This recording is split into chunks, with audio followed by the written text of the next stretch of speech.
Hugues-Jean? Oui, ma chère.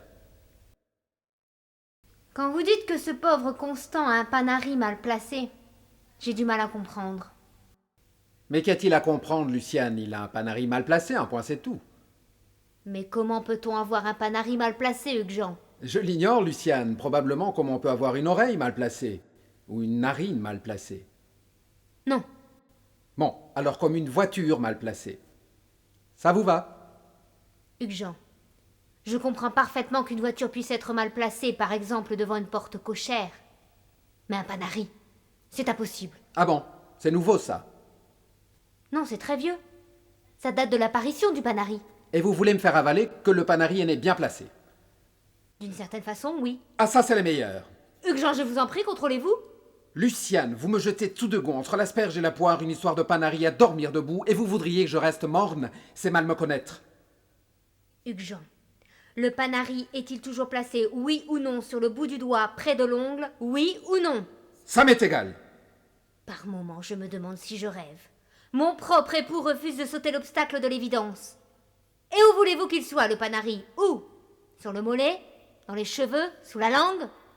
Luciane, si vous continuez à m'emmerder avec votre histoire de panari, je vous préviens, je vous plante là et je vais prendre une cuite avec Virdieu-Mondricourt. Qui vous racontera pour la millième fois comment il a perdu un testicule en Indochine? Ça, vous ne vous en lassez pas. Non, parce que ce testicule, lui, était mal placé. Et c'est beaucoup plus humain que votre panari qui ne l'est soi-disant jamais. Le testicule du capitaine Virdieu-Mondricourt était mal placé. C'est nouveau, ça. Non, Luciane, c'est pas nouveau. Ça date de la naissance de Virdieu-Mondricourt. Et je peux savoir où était ce fameux testicule mal placé? Là, Où, là? là, au bout de l'index. Vous plaisantez. Non, Luciane, un homme ne plaisante jamais avec ces choses-là. Il paraît qu'il était magnifique. Quand il saluait ses hommes, la vue de la virilité de leur chef cognant sur son képi leur donnait force et courage. Il se croyait invincible. C'était un panari. Ah non, là je ne vous permets pas. Au bout du doigt, c'était pas un testicule, c'était un panari. Luciane, vous insultez l'armée française. Ah non, Hugues-Jean. Ça, vous ne me ferez pas gober. Mon feu père était général, je vous le rappelle.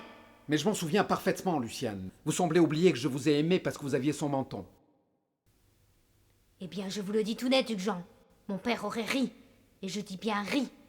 Et vous savez combien il avait du mal à rire avec ce sabre qui lui avait traversé la mâchoire. Je suis persuadée qu'il aurait ri si l'un de ses officiers avait prétendu avoir une couille au bout du doigt. J'ai trop d'estime pour votre père, Luciane. Vous comprendrez, j'en suis sûr, que je ne puis continuer à me nourrir pendant que l'on salit sa mémoire. Vous battez en retraite, Hugues-Jean? Comme toujours? Dès que vous sentez la bataille perdue? Je vous souhaite un agréable dessert, ma chère amie. J'ai honte de vous avoir épousé, Hugues-Jean, honte. Vous êtes un lâche, Hugues-Jean. C'est de ma faute. Les hommes ont horreur qu'on leur tienne tête avec cette histoire de panari. Je le sais. Ils me quittent tous pour la même raison. Mais je peux pas m'en empêcher. J'adore parler des panaris. J'y peux rien.